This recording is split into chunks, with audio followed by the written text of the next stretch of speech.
Your friend in Central Illinois. WHOW. Top of the morning. Thanks for being with us. I'm your host today, Seth Lawrence. The WHOW Morning Show streams to Facebook and YouTube, brought to you by Peterson Insurance, your Pekin Insurance agent in Clinton. My guest in studio this morning, Mr. Adam Ibbotson, Superintendent of Maroa-Forsyth Schools. Mr. Ibbotson, good to see you. How was your holiday break? It was great, Seth. It's good to be back. Good deal. Good deal. How long does it take you to kind of get back into the regular flow? On the ground running, first day. I feel like you're always on the ground running. You're just ready to go all the I time. I typically that's kind of how I roll a little bit. Yeah. So I have a hard time. My biggest struggle is shutting it down. Yeah, so, yeah. Now this is year 2 for you, right? Yeah, yeah. A year and a half into it. Yeah. You liking what you're doing? Yeah, these days? it's the challenges are unique. It's different. I feel like I have a better lay of the land in year number 2, and getting to know the staff and the kids and the community. That's I feel a lot more comfortable, and just living over here is such a big advantage for not commuting every day for 55 minutes and being involved in the community, seeing people at the store. You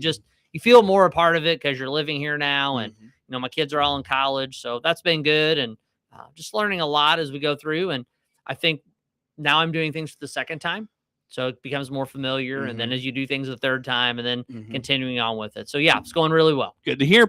Well, one of the things that you took on here recently was strategic planning, and it sounds like that process has wrapped up. How did that go? Yeah, so we engaged in some community engagement surveys with our community abroad, created kind of talking points for us to really talk about as a core strategic planning team that was made up of community members, parents, teachers, staff, administrators.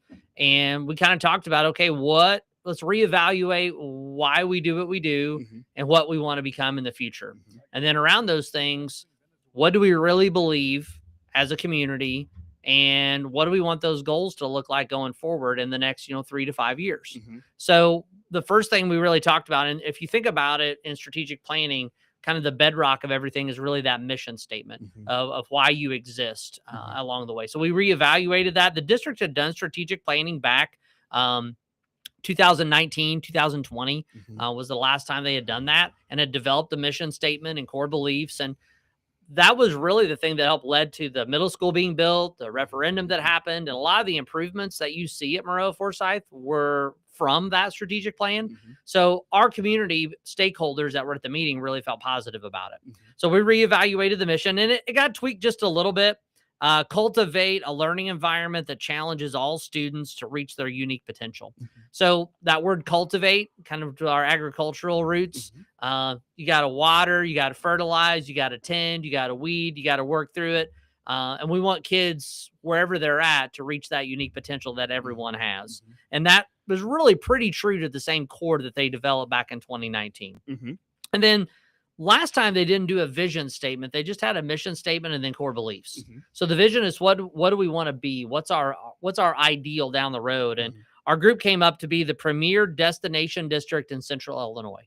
We want people, when they move to our area, we want them to think about coming to Maroa-Forsyth, that it's the place to be. And that's what we aspire to be. And that could take on any number of things for kids and families as they come to move into Central Illinois and the Decatur area. But we want to be that premier area as kind of our lofty goal to try to head after. Sure. How do you accomplish those things? Well, I think for us, we need to start, once you know why you exist and what you want to become in the future, what do you really believe to make that happen? And then what are the goals that make it actionable? So we sat down and went through a belief survey, looking at the community survey and then our own group itself. And we talked about kind of 6 core beliefs that we could all hang our hat on and say, yep, that's something that our community really believes in. Achievement was one of them. Mutual respect, communication between students and families where people can share thoughts and ideas, safety, strengthen and enhance and secure our environments where kids and teachers can feel safe. We want to partner with our community. We have such strong community support at Maroa-Forsyth. We want to continue to enhance that. And personal growth. We don't want to be in a fixed mindset. We want to be able to grow. We all have things to learn. So we want to continue to grow. Not that what we're doing is not great, but how can we make it even better? So that growth mindset and then those values. And from those values, kind of build the next pillar. So if you think about mission, vision, core beliefs, Then we start moving towards like the action steps and what those goals really need to be. So we spent a lot of time. This was probably the bulk of the strategic plan. What do we want those goals to look like? And I want to be clear that these aren't build a school. These are not, we need to add this program. We're going to add the staff member. They're broader goals that will go into action steps. And that's kind of the next part as we move into 26 here in the spring, that we'll be developing specific action steps with timelines, cost, and accountability. Okay. I think that's really important to the board, that you can have any goal you want and you can put the plan on the table and it could sit on a shelf. But if there's not something that's actionable, measurable, and report on progress, what's the point of having the plan? Right. So I think the goals really focused on 6 key areas for the goals. And number 1 was staffing and retention. How do we attract quality teachers and how do we retain the great teachers we have? As you know, and we've talked before, the teaching market and when we get applications, it's a lot different than it was 10 years ago. Sure. So how do we maintain the great staff and how do we retain and how do we recruit the next group? Academic rigor and alignment. Maroa-Forsyth offers a great educational experience for kids pre-K through 12. How do we continue to enhance that academic rigor and alignment? How do we continue to do things working with dual credit? How do we work with CTE programs? How do we work with STEM programs? How do we enhance that educational experience pre-K-12 to where that's even better? Equity, inclusion, and fairness. We want everyone to feel safe. We talked about our focus this year is we're all Trojans. How do we continue to take our diverse community, socioeconomic diversity, racial, ethnic diversity, whatever diversity you want to talk about, it could be intellectual pieces, whatever that diversity is. How do we make sure that every kid feels a part of it, that everyone feels like they're a part of the Trojan family? How do we create that strong sense of belonging? That's a key indicator for mental health. That's a key indicator for staff mental health and well-being. That's a great mental health piece for even our community. Sounds like a lot like culture. Yeah. How do we build that culture of belonging? If you really wanted to boil it down, that's what we're looking for. Student health, student well-being and mental health. Well, that sounds similar. It's also, this is more about how do we support kids in that mental health realm? How do we support kids and families and partner with them? How do we make sure that we support their social emotional needs, their mental health needs? How do we provide even to the broader community? Communication. We spent a lot of time talking about communication. Everyone has a website. Everyone has social media. We have Skyward. We have School Messenger. We have all these different pieces. So how do we really, the first part of this goal really is how do we create a plan of how we want to communicate? So what do we want to get out to families? And then how are we going to do that? Because I feel like we're communicating a lot, but maybe not necessarily with intentionality all the time. And how do we streamline to make it easier for parents to find information, community members to find information, staff, students? I think we need to look at all the things we're doing and create that plan and then create systems that make that more efficient. How do I stream the ball game? If I want to watch the Clinton shootout, how do I watch that? Can I watch it? How do I go to it? If I want to know when the music concert is, if I want to know when freshman orientation night is, how do we make that available? And that's working with websites, apps, social media, and all those things. Okay. And then finally, facilities and extracurricular balance. So we have great facilities. We have great learning environments for kids. But how do we enhance those things to maintain those facilities, academic, fine arts, extracurriculars that really promote students? Students should drive what the school does. So if the students have that need, then we need to be able to provide that programming and maybe a facility or maybe a learning environment that adds to that. So those 6 goals were really kind of the foundations built on the pillars of the mission to cultivate everyone to reach their unique potential, to be that destination district, those 6 core values that we believe in strongly. And then those 6 goals will help us achieve those things. Sure. Mr. Adam Ibbotson is the superintendent of Maroa-Forsyth Schools, my guest in studio for this morning. I want to ask, I feel like a lot of these kind of correlate to each other. And the one that comes to mind for me is staff and retention. I think that's going to lead to culture, a good culture in your school building. Yep. So how do you maintain the staff you have? How you mentioned, retain staff, not lose them to other districts. Yeah. What's the district's thoughts there? So I think part of that is people, the easy answer is money. That's the easy answer. Just pay everybody more. Well, we have limited resources and there's a pot of money to help run the district. I don't believe that people necessarily leave jobs just for money. Money may be a consideration, but if you are satisfied in your work and you feel supported and you feel valued and you feel like you're recognized for what you do, that goes a long way. Now, I understand that money is a factor, and we do have to consider that. We're about ready to negotiate a contract here this spring for our teachers. We do have to think about that because we have to think about regionally what it looks like. So I think there's culture components to that. I think it's work environment components. There's recognition pieces that we can do and things that we can build culture in all of our buildings so people feel valued and seen. If you don't feel like you're valued and seen or you're appreciated, you start looking. And if the money looks better, then that makes it easier to take that step. I will say our staff, we had a 94% retention rating at the last school report card, which I think is awesome. I'd like it to be 100%, but we do have 94% staff retention, which I think is a great number for us. But how do we continue to keep people where they're at? So I think research from John Hattie thinks about the most important factors in a student's ability to learn and achieve. The number one factor is the teacher in the classroom. So what can we do to create the most engaging environment? And that's with a quality teacher. Sure. So when it comes to that staff culture, do you survey them as to, what do they like about Maroa? Where can there be improvement? Are you in communication with your staff about this? So when we did the initial strategic planning survey, it went out to all of our staff members, went to all of our current teachers. There's input that was put in for us to kind of see that as a need. We also have monthly meetings with representatives from our teachers union, with our administrators. They meet every month, provide concerns, talk about things that are going in the work environment.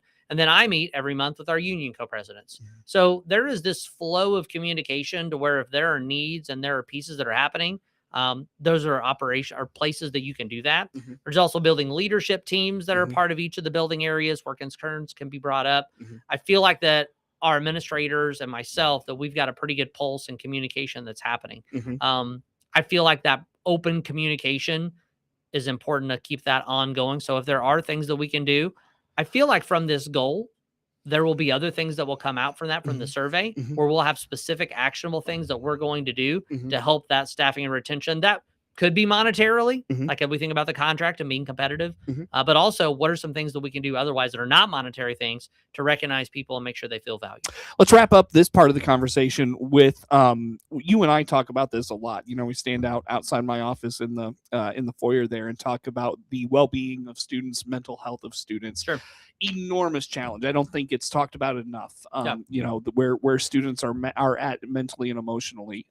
Speak to where you go with this in Maroa-Forsyth. I think previous to me and now, I think our district has done a good job of recognizing that with our social work support, with our school counselor support that we have for kids. So I think we've devoted time and resources and people to help. I feel like that we are constantly looking at what can we do, whether it would be a student group that we could work with, working with students one-on-one. Students have a need. We're trying to meet that individually. I think our student support team does a great job of trying to find those things. We survey kids. That's a big kind of a thing that's happening, the student mental health survey that's coming out from the State Board of Ed. We're already doing that and have been doing that. And I think it's a great insight into how kids feel that sense of belonging, especially our middle school and high school kids. And then our littles, trying to figure out where they feel like for that. So I think it's opening those dialogue pieces and getting information. I think supporting them with programs, with people, the ability to meet in small groups, large groups, even tier one things that just help educate kids. We did work this year on social media.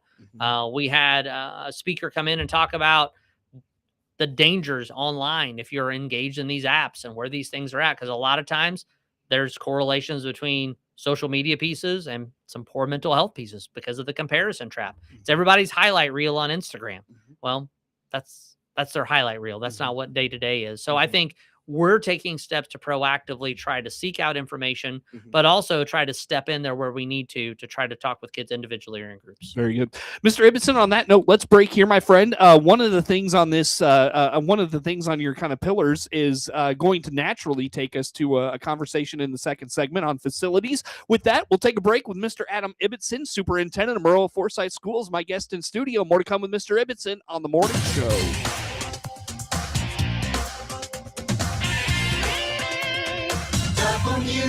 WHOW.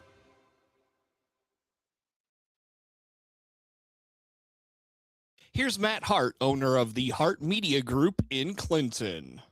It's been great. You and Ben and the entire team are doing a great job. And we're just continuing on serving the local community, right? This is what this is all about. We're here to serve our local community. We're here to tell the local stories. We're here to cover the news. So nothing in that regard is changing. Our goal is connecting people. And that's our tagline at Hart Media Group. It's connecting people. Hart purchased the Miller Media Group in August of 2025 and looks forward to serving the community for years to come.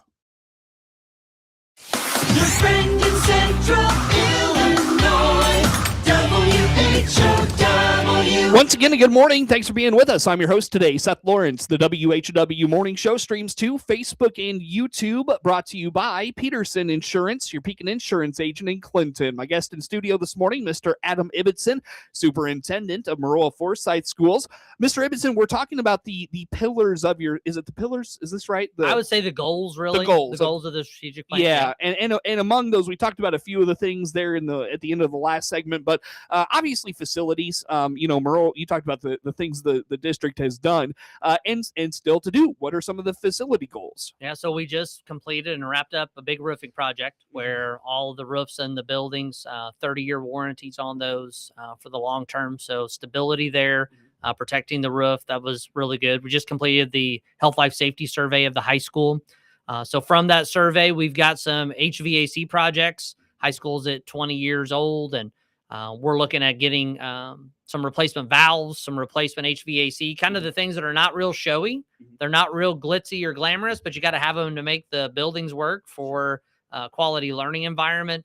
That's something that's definitely coming up. There's various other projects with doorways to look at, entryways, and some concrete work along the way that we found. So I'm excited to get those projects off the ground here in the spring. We've been talking about a press box remodel. That's been on the docket. I know my athletic director, Mr. Appleby, had said they've been talking about it for 10 years.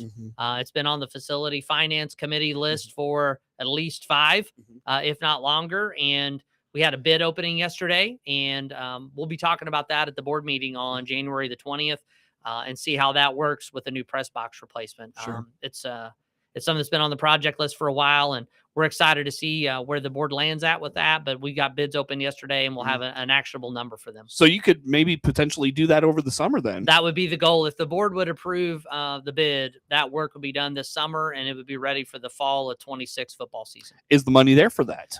Yeah, I think the county school facility sales tax, that's a constant revenue stream that we use that to partially abate some taxes with the Forsyth grade school bonds. We also use that to help facilitate some of these projects that we have. So that income stream in Macon County is a huge piece for us. That's where some of those funds will be paying for that. And that can only be used for facility projects and upgrades. That funding cannot be used for funding staff, salary, benefits. It's got to be used for project improvements, things that don't move, things that are fixed in. And this is a place where we can kind of update and move. And really kind of the last big project that we would have outside for now, we just have really new buildings or really nice places to go. So we'll look at that project and talk about that on the 20th. Sounds good. Sounds good. Anything else, Mr. Ibbotson? Strategic planning, facilities. We've really kind of hit on a lot of things. Anything I didn't touch on you want to put out there in that realm? No, I feel like that the next step in the plan, we'll be engaging this as an administrative team, is those action steps. So there will be probably some more opportunities for us to gather info from community members, staff members, other people, as we have these solid action plans about, okay, we want to do this staffing and retention goal. Okay, what are the things that are actionable and measurable to see if we're making a dent in that goal? Once those action steps are really developed, that's where my evaluation will really kind of channel from. And then hopefully that kind of filters to administrative goals. And that's where we're all rowing in the same direction. So that will be this spring, and then we'll have those official action items approved at the June board meeting. Cool. Moving forward. Very good. Well, Mr. Ibbotson, let's wrap up with your programs. And I know, man, it's been a banner year for your girls basketball program. Yeah. A couple of milestones achieved. Yeah. What's going on there? Yeah, I just wanted to say congratulations to Coach Selena Fink. She earned her 300th win last night at the county tournament in the semifinals. All-time winningest girls basketball coach in school history. She does such a great job with our kids. She does a great job in our program. Speaks to her relationships, assistant coaches. When I told her congratulations, she was the first person to deflect it to other people, which that's why she's a great leader.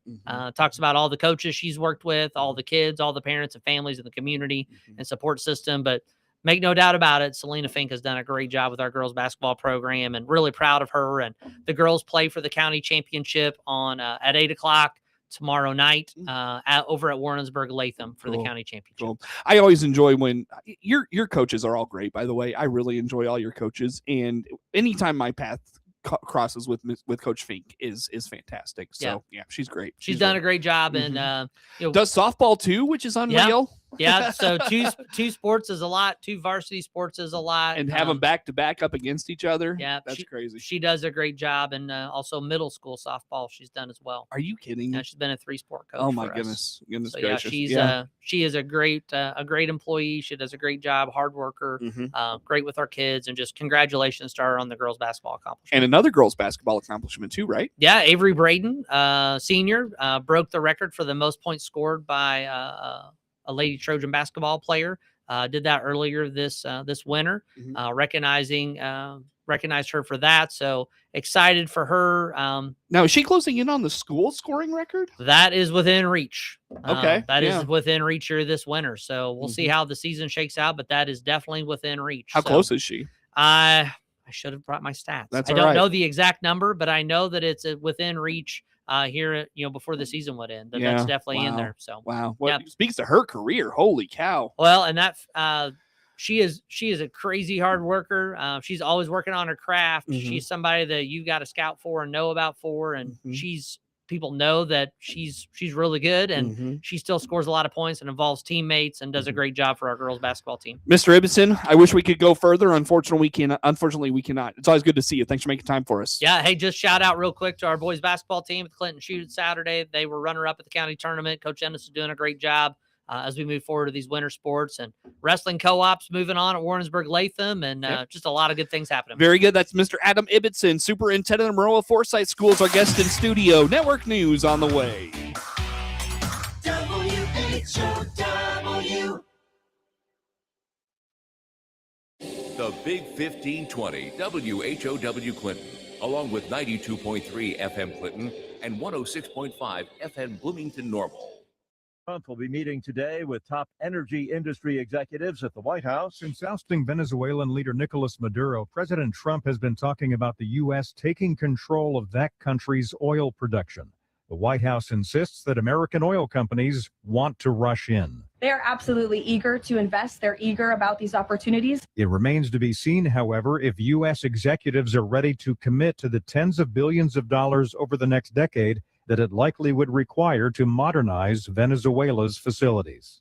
Greg Clugston, Washington. The Trump administration's enforcement of federal immigration law and the tragic shootings that have occurred are fueling protests in a number of blue cities. Hundreds of people protested outside an ICE building in Portland, Oregon, Thursday night after federal immigration agents wounded 2 people in a vehicle outside a city hospital. The Department of Homeland Security says the vehicle's passenger was, quote, a Venezuelan illegal alien affiliated with the transnational Tren de Aragua prostitution ring, end quote. And they say that when agents identified themselves to those in the vehicle, the driver tried to run them over. Mayor Wilson says he doesn't believe that account. I'm Donna Warder. And Vice President Vance says the woman who was fatally shot by an ICE agent in Minneapolis was a victim of left-wing ideology. You've got to be a little brave.